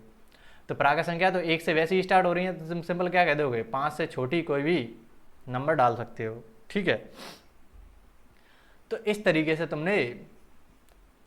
से तुमने जो रोस्टर रूप था उसको समुच्चय निर्माण रूप में बदल दिया। तो ये बात तुम्हें अच्छे से समझनी चाहिए, इसकी जितनी प्रैक्टिस कर सकते हो ना उतनी करने का ट्राई करो, क्योंकि इतनी काम की चीज़ें बता नहीं सकता मैं तुम्हें। क्लास 12th में जाओगे वहाँ पर भी सेम चीज़ काम आएगी, समुच्चय में तो काम आ ही रही है, संबंध में भी काम आएगी, फलन में भी काम आएगी। ठीक है, फलन में तो काम आएगी लेकिन संबंध में तो पूरा काम आने वाली है, और क्लास 12th में भी काम आएगी ये चीज़। तो ये जो है कि रोस्टर रूप से निर्माण रूप में और निर्माण रूप से रोस्टर रूप में, ये दोनों बदलना आना चाहिए। जैसे ये तुम्हें समच्चय निर्माण रूप में दे रखा है, अब तुम इसको रोस्टर में बदल के देखो। होमवर्क है तुम्हारे लिए, ये ना आए तो मुझे को कमेंट में बोल देना कि भैया नहीं हुआ ये सवाल, अब मैं बता दूंगा अगले लेक्चर में, ठीक है। तो ये तुम्हारे लिए होमवर्क है, अभी करो, पॉज करो और करो, बाद में नहीं करना कि लेक्चर पहले खत्म हो जाए तभी तो होमवर्क करते हैं। अभी करो, यही होमवर्क है, अभी करो, अभी पॉज करो, अभी सॉल्व करो, ठीक है। तो ये हो जाते हैं कि रोस्टर रूप और समच्चय निर्माण रूप क्या होते हैं। आगे कितना हो चुका है ये, जैसे अगर कुछ एग्जाम्पल्स हम लेना चाहें तो एक उदाहरण था यहाँ पर, कुछ एक मिनट रुक जाओ। हाँ ये है, मान लो उदाहरण नंबर 1 है, इसको थोड़ा सा अगर सॉल्व करें तो समीकरण तुम्हें दे रखा है x² + x - 2 ऐसा कुछ दे रखा है बराबर 0, ठीक है। इसका जो हल है वो इसका जो हल समुच्चय है, ठीक है, हाँ समझ गए, हल समुच्चय है उसको रोस्टर रूप में लिखिए। सबसे पहले इसका हल समुच्चय बनाओ, हलों का समुच्चय, सिंपल सा है, हल समुच्चय का कुछ अलग मत समझ लेना। हल समुच्चय मतलब हलों का समुच्चय, इसके हल निकालो यानी कि शून्य निकालो, मूल निकालो, बात है कि शून्य निकालो, मूल निकालो, जीरो निकालो, रूट निकालो, कुछ भी बोल सकते हो, अलग अलग नाम है। तो सिंपल तुम सॉल्व करो इसको। तुम क्या करते हो, 2 को ऐसे 2 टुकड़ों में तोड़ो कि जोड़ कर घटाने पर +1 आना चाहिए। तुम कर सकते हो -1 गुणा, अगर मैं 2 कर दूं तो मिल जाएगा तुम्हें, और तुम प्रॉपर सॉल्व करोगे। चलो मैं प्रॉपर सॉल्व करता हूँ। तो x² + 2x - x - 2 ऐसा ही तो हो जाएगा। यहाँ से x कॉमन लोगे तो x + 2, यहाँ से -1 कॉमन लोगे तो x + 2, फिर से x + 2 कॉमन ले लो तो x - 1 ऐसा कुछ बच जाएगा, बराबर 0, x बराबर -2 आ जाएगा और x बराबर -1 आ जाएगा, ठीक है, सॉरी +1 आ जाएगा। तो ये 2 तुम्हारे पास हल आ रहे हैं, ये क्या है, हल हैं। इनका तुम्हें समुच्चय बना लेना है। और हाँ एक चीज़ ध्यान रखना है, शॉर्टकट याद रख लेना, तुम ज़्यादा तुम्हें प्रॉपर सॉल्व करने की जरूरत नहीं है। यहाँ पे तुम बस तोड़ दो इसको, 2 को तोड़ दिया तुमने कि -1 और 2 में तोड़ दिया, सिंपल तुम इसका चिन्ह बदल दिया करो। 1 का तुमने चिन्ह बदल दिया तो 1 आ गया, 2 का तुमने चिन्ह बदल दिया तो -2 आ गया, यही आंसर होते हैं, ठीक है। तो सिंपल चीज़ है।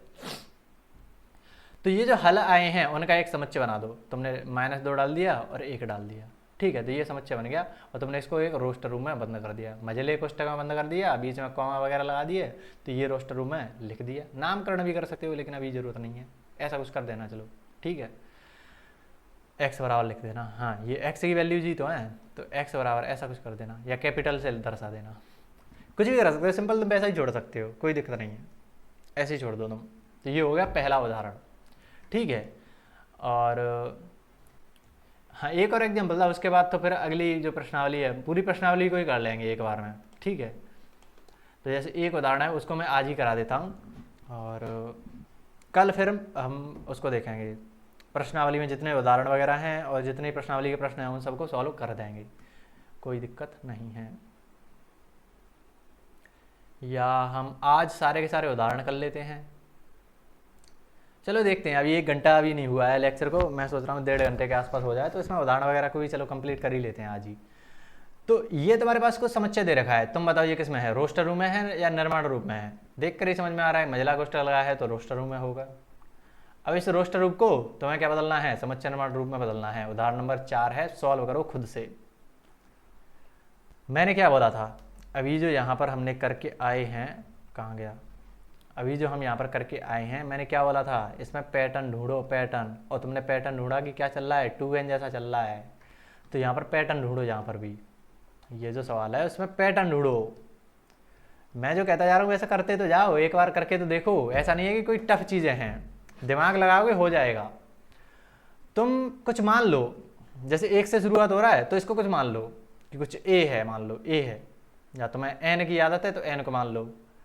फिर नीचे क्या हो रहा है, इसमें बस 1 जुड़ जा रहा है, देख रहे हो यहाँ पर 2 है, 1 जोड़ दिया 3 मिल गया, 3 है 1 जुड़ गया ये मिल गया। और यहाँ पर देखो 3 जो है वही अगला पद आ रहा है, 4 जो है वही अगला पद आ रहा है, फिर इसमें 1 जोड़ दो, फिर यही चीज़ यहाँ पर आ जाएगी, फिर उसमें 1 जोड़ दो, फिर इसमें यही चीज़ आ जाएगी, फिर इसमें 1 जोड़ दो, ठीक है। वही पैटर्न चल रहा है, पैटर्न पकड़ में आना चाहिए। अब पैटर्न को लिख रहे हैं कैसे, मान लो इसको पहले वाले को शुरुआत कहाँ से हो रहा है, 1 से शुरुआत हो रहा है, उसको मैंने मान लिया n। अब नीचे क्या आएगा n+1, ऐसा कुछ आ रहा है। तो ये पैटर्न है इसमें। अब n को तुम पहले क्या रख रहे हो, 1 रखोगे, फिर 2 डालोगे, तो 1 डालने पर क्या आ जाएगा 1/1+1 यानी कि 1/2 आ जाएगा, जो कि पहला अवयव है। 2 डालोगे तो 2/2+1 यानी कि 2/3 आ जाएगा, ये तुम्हारा दूसरा अवयव है। तो सारे के सारे अवयव निकलते आएंगे इससे। तो रूप पकड़ना है तुम्हें, रूप दिखने में कैसा है, पैटर्न यानी कि उसका रूप कैसा है, दिखने में कैसा है, रूप पकड़ में आ गया तुम्हें एक्स का। समझ रहे हो? तो इसको कैसे लिखेंगे, एक्स सच दैट, एक्स का रूप बताओ। एक्स जो है ना वो ऐसे दिखती है, एक्स ऐसे दिखती है, ठीक है। अब एन जो है वो प्राकृत संख्या है, ऐसा तो नहीं हो रहा कि तुम 1.5 डाल रहे हो, 2/3 डाल रहे हो एन की जगह पे, तुम सिंपल प्राकृत संख्या डाल रहे हो कि तुम सबसे पहले 1 डालोगे, 2 डालोगे, 3 डालोगे, 4 डालोगे, 5 डालोगे, 6 डालोगे, 7 डालोगे। 7 डालोगे, यहाँ पर 7 है ही नहीं तो तुम 7 नहीं डालोगे, 6 पर तुम रुक जाओगे। तो एक तरीके से क्या है, एन है एक प्राकृत संख्या, दूसरी बात सीमा लगी हुई है 6 से कम। तो ये है मेन कि इस तरीके से तुम मतलब समुच्चय निर्माण रूप में तुमने लिख दिया। समझ में आया कैसे कर रहा हूँ? और ये पैटर्न बहुत बहुत गजब के पैटर्न बनते हैं। ये तो केवल एक सवाल तुम्हें दिख रहा है, एनडीए में ऐसे बढ़िया बढ़िया सवाल बनाए गए हैं, तो मैं क्या बताऊंगा वो तो किसी दिन सॉल्व करेंगे एनडीए के पीवाईक्यूज वगैरह, तो वहाँ पर तुम्हें दिखाऊंगा कि कितने मस्त मस्त सॉल्यूशन बने हैं, मतलब क्वेश्चन बने हैं इसी टाइप पे। पैटर्न ढूंढना होता है बस उनमें, वही बस खेल हो जाता है वहीं पर। तो ये हो जाता है समुच्चय निर्माण रूप, ठीक है। तो इस तरीके से क्वेश्चन नंबर उदाहरण नंबर 4 हो गया। 2 और 3 उदाहरण को मैं और डाल देता हूँ साथ ही में, ताकि कुछ 1 घंटे से तो वीडियो चली जाए ऊपर, ठीक है। तो वैसे तो चार्ज खत्म होने को है। हाँ, तो अब सारे क्वेश्चन कर ही लेते हैं एक बार में। पूरी प्रश्नावली 1 जो है 1.1 वो सारी की सारी कंप्लीट कर लेते हैं, क्योंकि ज़्यादा क्वेश्चन है नहीं और आसान आसान ही क्वेश्चन है। उदाहरण भी कर लेते हैं। तो पहला उदाहरण तो हमने कर ही रखा है। अब जो अगला उदाहरण है वो देखना, अगला जो उदाहरण है वो देखना, करके देखो एक बार, ट्राई करके देखो इस चीज़ को। समुच्चय दे रखा है, ये देख कर ही समझ में आ रहा है कि क्या है, निर्माण रूप है, समुच्चय निर्माण रूप है, उसको रोस्टर रूप में लिखना है।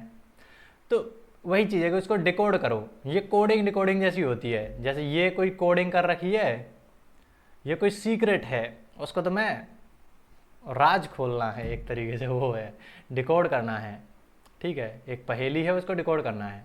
तो इस तरीके से समझा करो इसको। तो x एक धन पूर्णांक है, तो सबसे पहली बात पूर्णांक को पकड़ो, और वो धनात्मक है।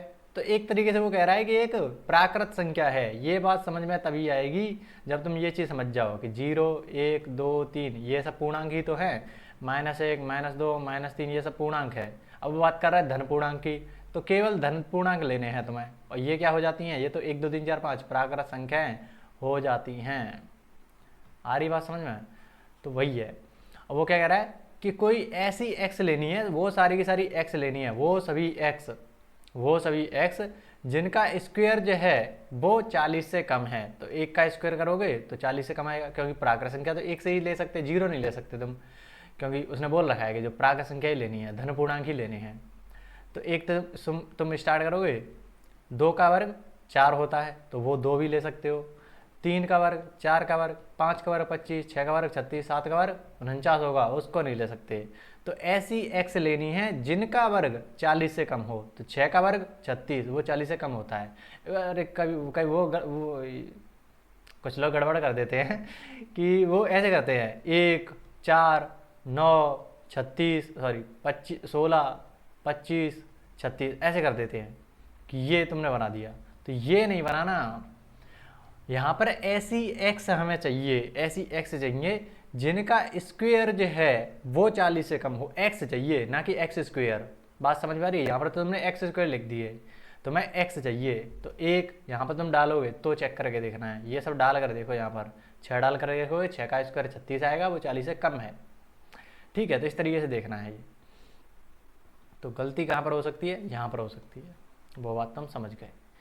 अब ये है, तो तुम्हें समुच्चय दे रखा है रोस्टर रूप में, अब इसको समुच्चय निर्माण रूप में बदलना है। क्या करोगे, पैटर्न ढूंढोगे, चल क्या रहा है उनके बीच में, तुम्हें साफ साफ दिख जाएगा कि 1, 4, 9, 16 ये तो पूर्ण वर्ग होते हैं। 1 का वर्ग, 2 का वर्ग, 3 का वर्ग, 4 का वर्ग, 5 का वर्ग, और ये रुक भी नहीं रहा, ऐसा नहीं है डॉट डॉट डॉट लगाया तो रुक भी नहीं रहा, मतलब 1 से शुरुआत हो रही है। पहली बात तो जो n लेंगे वो नेचुरल नंबर होगी, प्राकृत संख्या लेंगे, ठीक है। तो एक तरीका से ये प्राकृत संख्याओं का वर्ग होते जा रहा है, प्राकृत संख्याओं का वर्ग करते जा रहे हैं। तो इसको हम ऐसे लिखेंगे कि a बराबर x सच दैट x एक प्राकृत संख्या का वर्ग है। तुमने अपनी भाषा में लिख दिया तो चल जाएगा, लेकिन गणितीय भाषा में अगर तुम्हें लिखना हो तो कैसे लिखेंगे, ये क्या हो गया, तो गणितीय भाषा में कैसे लिखेंगे, a is equal to x such that, pattern ढूंढा, क्या मिल रहा है पैटर्न कि एन स्क्वायर जैसे दिख रहे हैं, तो x बराबर एन स्क्वायर जैसे दिख रहे हैं और n क्या है, एक प्राकृत संख्या है, ठीक है। तो इस तरीके से देखते हैं हम, तो ये तुम लिख दो, ये लिख दो या ये लिख दो, बात एक ही है। अगला सवाल पर चलो, चौथा सवाल हमने कर लिया था, वही जो पैटर्न वाला था, ये उदाहरण नंबर 4। उदाहरण नंबर 5 को अगर तुम देखो तो क्या है यहाँ पर, उदाहरण नंबर 5 में रोस्टर रूप दे रखे हैं और दाईं ओर समच्चय निर्माण रूप दे रखे हैं, सही मिलान करना है। प्रिंसिपल तुम बिना देखे बता सकते हो, ठीक है, ज़्यादा मैं इस पर टाइम नहीं दे रहा। और वही है कि एक्स शब्द प्रिंसिपल के का एक अक्षर है, तो वही है एक्स जो अक्षर है ना, PRINC, आई को 2 बार नहीं लिखेंगे, P को 2 बार नहीं लिखेंगे, A तो एक बार ही है, L को लिख देंगे, ठीक है, वही चीज़ बन जाएगी। और क्या है, अगला है जीरो। जीरो किसका, बेसिकली एक तरीके से तुम्हें समच्चय निर्माण रूप से रोस्टर रूप में लाओगे तो तुम्हें मिल जाएगा। पहले इसको देखो ऑप्शन नंबर 1 को, x सच दैट, x क्या चाहिए, x एक धन पूर्णांक है, धन पूर्णांक बोले तो मतलब प्राकृत संख्या है, 1 2 3 4, ठीक है, समझ में आ रही बात, प्राकृत संख्या, तथा 18 का भाजक है, मतलब जो तुम्हारा जो x लोगे ना वो 18 का भाजक है, यानी जिसका 18 में भाग चला जाएगा। तो 18 में किस किस का भाग जाता है, 1 का भाग जाता है, क्योंकि हम प्राकृत संख्या ले रहे हैं तो 1 2 3 4 इन्हीं को चेक कराएंगे। इस तरीके से तुम एक लेकर देखोगे तो 18 का भाग चला जाएगा, तो तुमने 1 ले लिया। 2 लेकर देखोगे 2 का भाग चला जाएगा, तो तुमने 2 ले लिया। 3 लेकर देखोगे 3 का भाग भी चला जाएगा, 3 ले लिया। 4 का देखोगे 4 का भाग नहीं जाएगा, तो 4 को नहीं ले रहे। 5 को देखोगे नहीं जाएगा, 6 चला जाएगा, 6 चला जाएगा, 9 चला जाएगा, 18 चला जाएगा। सिंपल, कौन सा बन रहा है, ऑप्शन नंबर 3, ठीक है। तो इस तरीके से तुम्हें चेक करना रहता है कि जो ए होगा वो तीसरे से मिल जाएगा, प्रिंसिपल वाला डी से मिल जाएगा, तो ये 2 तो मिल गए। अगला पढ़ो, x एक पूर्णांक है और x स्क्वायर माइनस 9 बराबर 0 है। x स्क्वायर माइनस 9 बराबर 0, इसको थोड़ा सा अगर तुम सॉल्व करोगे, x स्क्वायर बराबर 9, क्या डालें x की जगह पर कि 9 मिल जाए, तो 3 डाल सकते हो, -3 डाल सकते हो, तो x 2 आने चाहिए, तो ये वाला आ गया, तो b तुम्हारा मैच कर गया इससे। या तुम्हें अगर वैसे आदत हो कि x हम अंडर रूट स्क्वायर लगाएंगे, अंडर रूट उठाएंगे, 9 यहाँ पर प्लस माइनस आ जाता है, तो क्या करोगे फिर, x बराबर प्लस का 3 मिलेगा और माइनस का 3 मिलेगा, ठीक है, कैसे भी कर लो, बात एक ही है। सी देखोगे, x एक पूर्णांक है और x प्लस 1 बराबर 1, x प्लस 1 बराबर 1 है, x बराबर क्या हो जाएगा, 1 माइनस 1, 1 को उधर भेजाएंगे तो वो 0 ही हो जाएगा, x बराबर 0, तो x की केवल एक वैल्यू आ रही है 0, तो ये इससे मैच हो जाएगा, सी 2 से मैच हो जाएगा, और डी तो मैच हो ही चुका था, ठीक है। तो इस तरीके से तुम मैच कर सकते हो, बहुत ही आसान क्वेश्चन है ये वाले। अब प्रश्नावली का पहला क्वेश्चन तो हमने कर लिया था, दूसरा भी कर लिया है, कौन कौन से हैं वो मैं दिखा देता हूँ अगर किसी को वो होगी, हमने कब कर लिए थे भैया, तो उदाहरण नंबर 1 कर लिया था, कहाँ गए क्वेश्चन, ये पहला क्वेश्चन था कि समच्चय है या नहीं, फिर उसके बाद वो चिन्ह वाला हो रहा था, दूसरा क्वेश्चन ये रहा। अब तीसरे क्वेश्चन को देखते हैं प्रश्नावली के। प्रश्नावली का तीसरा प्रश्न है कि समस्या को रोस्टर रूप में लिखिए, तो निर्माण रूप से रोस्टर रूप में लिखना है। किस तरीके से लिखोगे, तुम देखो, x एक पूर्णांक है और -3 से बड़ा है लेकिन 7 से छोटा है, तो एक तरीके से क्या लेना है, पूर्णांक लेने हैं। पूर्णांक क्या होते हैं, 0 1 2 3 4 ऐसे ही तो चलते जाते हैं, और ऐसे चलते जाएंगे, 4 5 6 7 8 ऐसे चलते जाएंगे, ठीक है। इधर माइनस में चलते जाएंगे, -1 -2 -3 -4 -5 ऐसे चलते जाएंगे, ठीक है, अनंत तक, इधर भी अनंत उधर भी अनंत। अब ये क्या बोल रहा है कि x तुम्हें ऐसे ऐसे लेने हैं कि जो -3 से तो बड़े हों, और -3 भी नहीं लेना, यहाँ पर बराबर का चिन्ह नहीं है, तो -3 भी नहीं लेना, -2 से स्टार्ट करना है कि 3 से तो बड़ा हो तो -2 बड़ा है, और 7 से छोटा हो और बराबर का चिन्ह नहीं है तो 7 को हम नहीं लेंगे, 7 से छोटा यानी कि 6, इतने सारे अवयवों को तुम डाल दोगे, -1, 0, 1, 2, 3, 4, 5 और 6, ये जो है a बराबर, ये तुम्हारे पास निकल के आ जाएगा पहले का आंसर। ठीक है, तो पहला सवाल हो चुका है ये। नोट कर लेना, मैं साथ ही साथ अलग पेज पर नहीं ले जा रहा, चलो मैं लेते ही चलता हूँ, मतलब सेव होता जाएगा। अब ये पिछला वाला जो सवाल था वो यहाँ पर सेव हो गया। अब अगला वाला सवाल देखो, b बराबर x सच दैट x संख्या 6 से कम एक प्राकृत संख्या है। तो प्राकृत संख्या क्या होती हैं? b बराबर क्या आएगा दूसरे नंबर का, b बराबर क्या आएगा 6 से कम प्राकृत संख्या, तो 5, 4, 3, 2, 1, 0 आएगा? नहीं आएगा, क्योंकि वो प्राकृत संख्या नहीं है। तो 1, 2, 3, 4, 5, 6 आएगा? नहीं, 6 से कम बोला है तो 5 तक आएगा। ठीक है, तो ये दूसरे वाले का हो गया। तीसरे वाले पर चलो, बहुत ही आसान प्रश्नावली है ये, खुद से ट्राई करो तुम इसको एक बार। सी को देखो, x 2 अंकों की ऐसी प्राकृत संख्या है, 2 अंकों की प्राकृत संख्या कौन सी होती है? 10, 11, 12 यहीं से स्टार्ट होती हैं 2 अंकों की, जिसके अंकों का योगफल 8 है, जिसके अंकों का योगफल 8 है। तो ऐसी प्राकृत संख्या सारी की सारी ढूंढनी पड़ेगी, इनके अंकों का योगफल 8 है। तो एक तो क्या होगा, 1, 7, 2, 6, समझ रहे हो? 1 और 7 को जोड़ोगे तो 8 आ जाएगा, उनके दोनों अंकों को जोड़ो और उसका योगफल जो है वो 8 आना चाहिए। 2 और 6 को जोड़ोगे तो वो भी 8 आएगा, 3 और 5 को जोड़ोगे तो भी 8 आएगा। ठीक है, तो ऐसी जो संख्याएं आ रही हैं वो सारी सारी हमें लेनी है।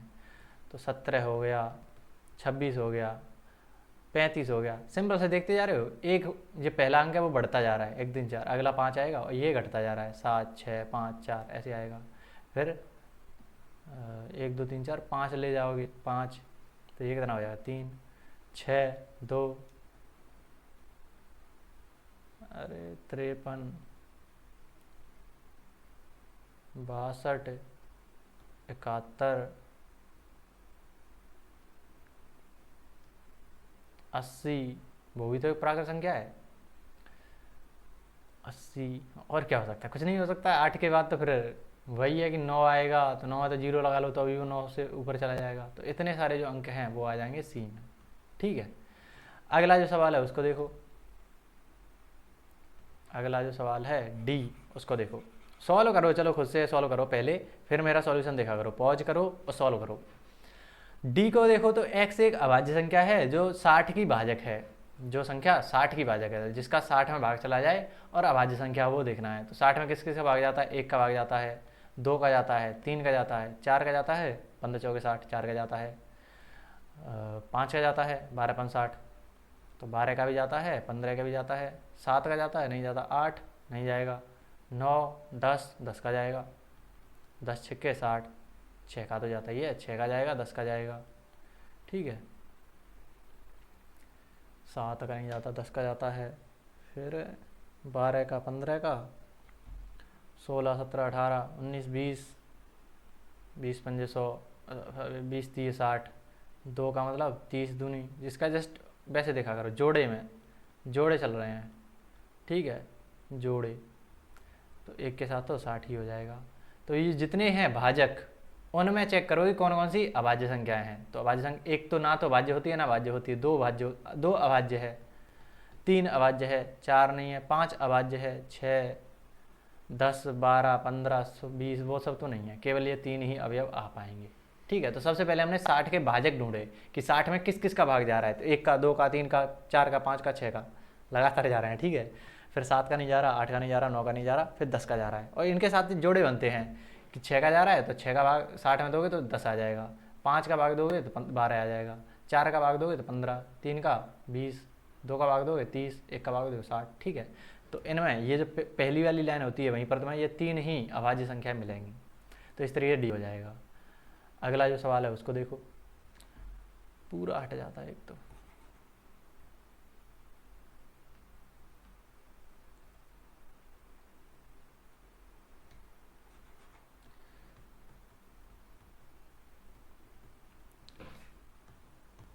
अगला सवाल देखना,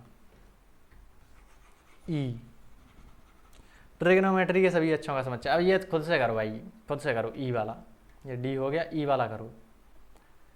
ई वाला करो। ट्रिग्नोमेट्री में कौन कौन से अक्षर आ रहे हैं बस रिपीट नहीं करना। T R I G O N, O दोबारा नहीं लेना, एम ई टी फिर से नहीं लेना, आर फिर से नहीं लेना, वाई फिर लेना है। ठीक है, तो ये बन गया त्रिकोणमिति वाला। अगला देखो एफ का देखो, ई हो गया, एफ देखो बेटर शब्द के सभी अक्षरों का समुच्चय, तो वही है बी ई टी, ई वापस नहीं लेना, आर लेना है। ठीक है, तो ये इस तरीके से ये हो गया। तो तीसरा सवाल भी हो चुका है। अगले सवाल पर आ जाओ। बहुत ही आसान आसान सवाल हैं, इसको खुद से ट्राई करो। पैटर्न ढूंढो। अब इसको सच बता रहा हूँ, इसको तुम्हें खुद से ट्राई करना चाहिए। बहुत ढंग का सवाल है, मतलब प्रैक्टिस हो जाएगी तुम्हारी कि पैटर्न कैसे ढूंढना रहता है, समुच्चय निर्माण रूप में बदलना है। और ये कुछ लोगों को ट्रिकी लग सकता है, लेकिन अगर तुम थोड़ा सा दिमाग लगा जाओ तो कर ले जाओगे। और ये तुम्हें खुद से ट्राई करना चाहिए, मेरी नज़र में तो प्रैक्टिस के लिए है ये। ठीक है, पहली वाले में पैटर्न ढूंढो कि चल क्या रहा है, कि कुछ 3 हैं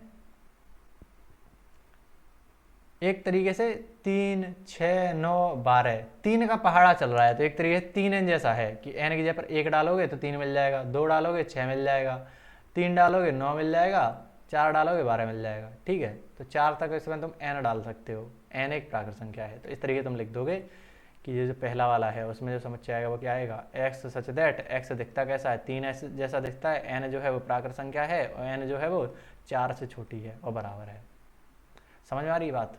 इसको देखो यहाँ पर क्या चल रहा है, 2 है, 4 है, 8 है, 16 है, 32 है। तो एक तरीके से ऐसा नहीं लग रहा कि 2 का डबल 4, 4 का डबल 8, 8 का डबल 16, 16 का डबल 32।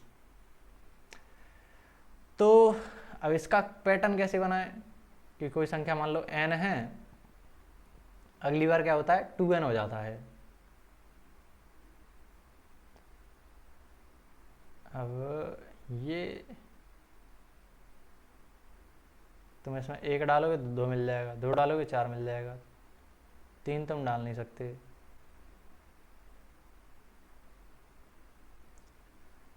इसमें क्या पैटर्न मिलेगा,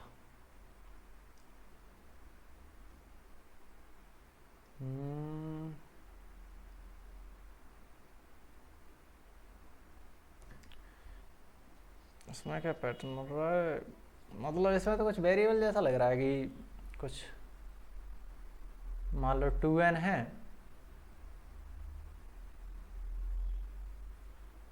2n है, तुम इसमें सबसे पहले 1 डालो तो 2 मिल जाएगा, अगली बार 2 डालो तो तुम्हें 4 मिल जाएगा, अगली बार 2 का स्क्वायर डालो तो तुम्हें 4 मिलेगा।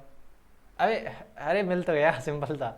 ये ऐसे चल रहा है, 2 की घाताओं में चल रहा है कि 2 ऐसे 2 की पावर n, ऐसा कुछ है ये कि 1 डाल कर देखो तो तुम्हें पागल ही हूँ मैं भी, 2 की पावर n है। देखो ऐसे ही ढूंढना होता है पैटर्न कि तुम्हें दिख क्या रहा है कि ऐसा कुछ, ये कुछ ऐसा हो रहा है। देखो सिंपल अगर तुम देखना चाहो तो 2 है, 2 की पावर 1 है, 2 की पावर 2, 2 की पावर 3, 2 की पावर 4, 2 की पावर 5, क्या ऐसा ही नहीं दिख रहा। इसी को जरा तुम सॉल्व करो तो 2 4, 2 की पावर 3 कितनी होती है 8, 2 की पावर 4 16, 32, ऐसे चल रहा है। तो दिखने में कैसा है वो 2 की पावर n जैसा है, जहाँ पर n तुम डालते जाओ नेचुरल संख्याओं से, और कहाँ तक डालना है 2 की पावर 4 तक डालना है, यानी कि n तुम 4 से छोटी रखना। ये जो है वो तुम्हारा दूसरा जो निर्माण रूप है वो बन गया।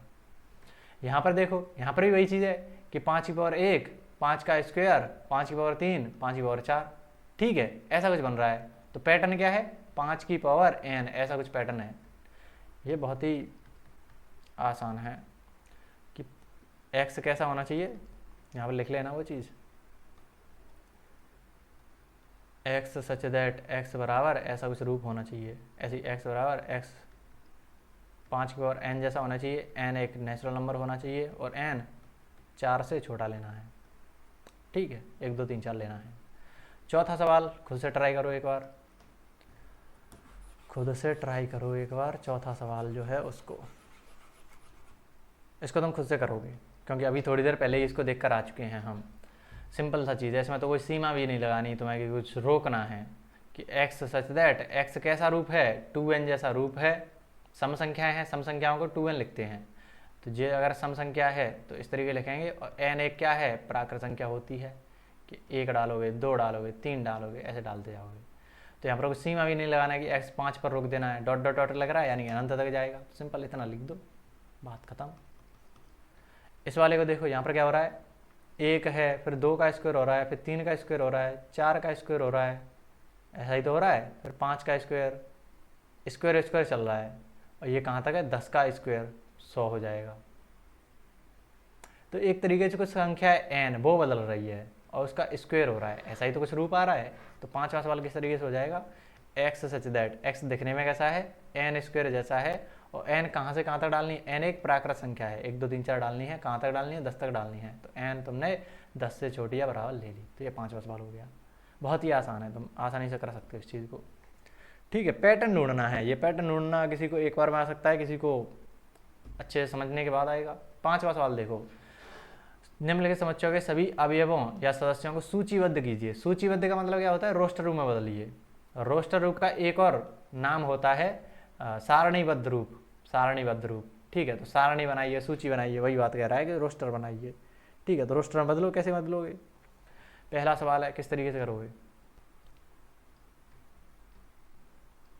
कि x एक विषम प्राकृत संख्या है, तो एक तरीके तुम क्या बोल दोगे, 1 3 5 विषम है और प्राकृत संख्या है, तो ऐसे तो चलता जाएगा, और उसने रोका भी नहीं है तो ऐसे चलता जाएगा, तो ये हो गया। इसको अगर देखें तो x एक पूर्णांक है, मतलब पूर्णांक होना चाहिए, टूटा फूटा बटे फटे में नहीं होना चाहिए, और जो पूर्णांक है ना वो -1/2 से लेकर 9/2 तक होना चाहिए। जरा इसको थोड़ा सा दशमलव में बदलो, तो जरा, तो दशमलव में अगर तुम बदलोगे 0, सबसे पहले बताओ पूर्णांक संख्या होती क्या है, 0 1 2 3 ऐसे तो होती हैं पूर्णांक संख्याएं, 4 ऐसे होती हैं पूर्णांक संख्या अनंत तक, -1 -2 -3 ऐसे अनंत तक इधर जाती हैं। वो क्या कह रहा है, -1/2, -1/2 यानी कि 0.5 माइनस का, वो कहाँ पर आएगा, यहाँ कहीं आएगा माइनस का 0.5, तो इससे तो बढ़ा लेना है, तो इससे जस्ट बाद में कौन सा आएगा, 0 आएगा, 1 आएगा, लेकिन ये क्या है 9/2, 9/2 क्या है 4.5, ऐसा ही तो हो जाएगा 4.5, 4.5 को ही यहाँ पर होगा, तो इससे छोटा लेना है, और 4.5 भी नहीं लेना। तो एक तरीके से 4 तो आ जाएगा ना, 4 तो इससे छोटा पूर्णांक है ही, 4. अरे ऐसे देख लो, कोई संख्या रेखा है, संख्या रेखा नहीं है ये, एक्चुअल में समझने को तुम समझ जाओ, कोई वास्तविक संख्या रेखा नहीं बना रहा, मैं पहले ही बता दे रहा हूँ, ये पूर्णांक है, 1 0 1 2 3 4, बस समझाने के लिए मैंने ये चीज़ बनाई है, बाकी ये एक संख्या रेखा नहीं है। इधर 1 है, माइनस का -2 है, ठीक है। 0.5 कहाँ पर आएगा, माइनस का 0.5 कहीं यहाँ पर आएगा, माइनस का 0.5 कहीं यहाँ पर आएगा। 9/2 क्या था, 4.5, वो यहाँ कहीं आएगा 4.5। इन दोनों बिंदुओं के बीच में जितने भी पूर्णांक है वो तुम्हें लेने हैं, वो है x। तो अब बता दो तुम खुद से कौन कौन आने वाला है, 0 आएगा, 1 आएगा, 2 आएगा, 3 आएगा, 4 आएगा, बात खत्म। इनको तुम लिख सकते हो कि 0 1 2 3 और 4, ठीक है, इस तरीके से। अब ये वाला सवाल है, x एक पूर्णांक है और जो पूर्णांक आ रहा है उसका जो स्क्वायर है वो 4 से छोटा होना चाहिए और 4 के बराबर भी हो सकता है। तो इसका क्या मतलब है कि तुम पूर्णांक है, चलो इसी समझ लेते हैं, कोई संख्या है उसका स्क्वायर करोगे 4 से छोटा है, मान लो तुम 0 का स्क्वायर कर रहे हो तो वो 4 से छोटा आएगा, तो 0 इसमें डाल सकते हो। -1 है, उसका स्क्वायर करो 1 आएगा, वो भी 4 से छोटा है, तो तुम -1 भी डाल सकते हो। -2 डाल सकते हो, -2 डालोगे तो उसका स्क्वायर करते हैं वो भी 4 आएगा, यानी बराबर हम ले सकते हैं, यहाँ पर बराबर का चिन्ह है, तो हम -2 भी ले सकते हैं। तो हम एक्चुअल में -2 भी ले सकते हैं, -1 भी ले सकते हैं, 0 भी ले सकते हैं, 1 ले सकते हैं, 2 ले सकते हैं, 3 ले सकते हैं। 3 का स्क्वायर करोगे 9 हो जाएगा, और 9 तो 4 से बड़ा निकल जाएगा, हमें 4 से छोटा चाहिए, ठीक है। तो इतना सब कुछ हम इसमें ले सकते हैं। लॉयल शब्द का एक अक्षर है, तो इनको तो तुम लिख दोगे, वो मत करो ज़्यादा, लिख लोगे ना। लॉयल में कौन कौन है, एल है, ओ है, वाई है, ए है। एल को बस दोबारा नहीं लिखना, उन 4 को लिख दो बस, और कितना लिखवाओगे मेरे से,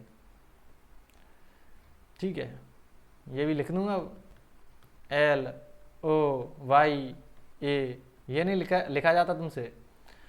5वें को देखो, ई वाले को, एक्स वर्ष का एक ऐसा महीना है जिसमें 31 दिन नहीं होते, तो वो सारे के सारे महीने ढूंढो और उनका एक समुच्चय बना दो, ई बनाओ खुद से। अब ये भी नहीं आ रहा तो भी बता देता हूँ। एक्स इस वर्ष का महीना है जिसमें 31 दिन नहीं होते। जनवरी में 31 दिन होते हैं, फरवरी में नहीं होते, तो फरवरी को लिखोगे। मार्च फिर से 31 हो जाएगा, अप्रैल, मई 31, जून 30 होते हैं, तो 31 दिन नहीं है जून में। जुलाई 31, अगस्त 31, सितंबर 30, अक्टूबर 31, नवंबर 30, दिसंबर 31। तो ये 5 जो महीने हैं उसमें 30 दिन से कम 31 दिन नहीं होते, बाकी के में 31 दिन होते हैं। ठीक है, तो ये सब आ जाएंगे। अंग्रेजी वर्णमाला का एक व्यंजन है जो के से पहले आता है, तो के से पहले जितने भी व्यंजन आते हैं वो सारे के सारे लिख डालो, और कुछ नहीं है इसमें बाकी। तो बहुत ही आसान सवाल है पहली प्रश्नावली में। इसके आगे थोड़ा सा इंटरेस्टिंग होने जाएगा अगले जो प्रश्नावली है वो।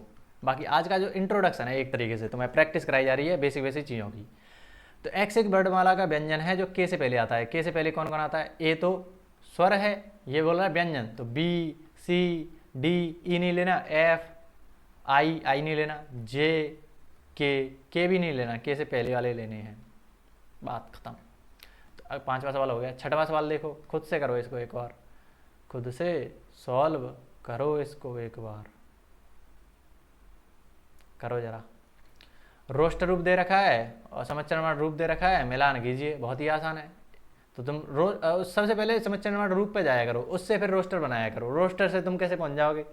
ठीक है, मतलब पहुंच सकते हो लेकिन अलग अलग अर्थ भी निकल जाएंगे, तो इस पर जाओ। इसको तो सबसे पहले मिला ही दोगे बिना देखे ही। एक्स एक अभाज्य संख्या है जो 6 की भाजक है। 6 की भाजक कौन कौन होते हैं? 6 में किसका किसका भाग चला जाता है ये बताओ। 6 में तुम 1 का भाग दे दोगे, 2 का दे दोगे, 3 का दे दोगे, 6 का दे दोगे। इनमें देखना है अभाज्य संख्या कौन सी है। एक ना तो भाज्य होती है ना अभाज्य होती है, ये दोनों संख्या आ जाएंगी 2, 3, तो ये इससे मिल गया। एक्स संख्या 10 से कम विषम प्राकृत संख्या है, तो विषम प्राकृत संख्या देख लो, ये वाली हो गई। बचा हुआ एक्स प्राकृत संख्या है तथा 6 की भाजक है, तो ये सारी हो गई। ठीक है, तो ये हो जाती है प्रश्नावली नंबर 1.1 खत्म। बाकी मिलते हैं नेक्स्ट वीडियो में, तब तक के लिए जो 11th क्लास के लिए ऑफलाइन ज्वाइन करना चाहते हैं वो भी ज्वाइन कर सकते हैं। जो धौलपुर के हैं, धौलपुर कहाँ पर आता है? मनिया में आता है, राजस्थान में आता है, और धौलपुर में मनिया में हम कोचिंग चलाते हैं, और ऑफलाइन ट्यूशन तुम वहाँ पर कर सकते हो 11th क्लास के लिए। बाकी जितने भी तुम्हारे दोस्त वगैरह हैं उन तक ये वीडियो पहुँचा देना। मिलते हैं नेक्स्ट वीडियो में, तब तक के लिए कुछ ना कुछ सीखते रहिए। धन्यवाद।